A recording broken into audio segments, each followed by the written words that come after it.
দুপুরের মেনু নিয়ে চলে এসেছি। চলো মেনুটা দেখিয়ে দিই কী আছে মেনুতে আজকে সিম্পল সব মেনু বন্ধুরা।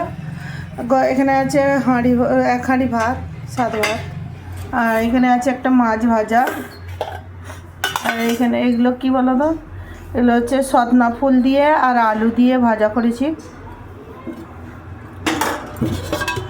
আর মাছ দিয়ে আর আলু দিয়ে তরকারি। বেশি কিছু বানাইনি কারণ এতেই খাওয়া হয়ে যাবে। বেশি কিছু বানালে নষ্ট হয়ে পড়ে থাকে, বাচ্চারা তো খাবেই না। কারণ সিম্পল মেনুই তো অনেক সময় দেখবে তোমার খুব মজা লাগে, তো ওই জন্যই আজকে সিম্পল সব মেনু, বেশি হাবজি গুবজি কিছু করিনি। এই মাছ ভাজাটা রেখেছি কারণ বড় মেয়েটা তরকারি দেওয়া মাছ খায় না, ওই জন্যই ওর লেগে একটা মাছ ভাজা রেখে দিয়েছি। আর আজকের মেনু এই বন্ধুরা, ভালো লাগলে লাইক করবে, কমেন্ট করবে আর শেয়ার করবে। আর আমার আগে যাওয়ার জন্য তোমরা সাথে থেকো, তোমরা সাথে না থাকলে কেউ আগে যেতে পারবে না।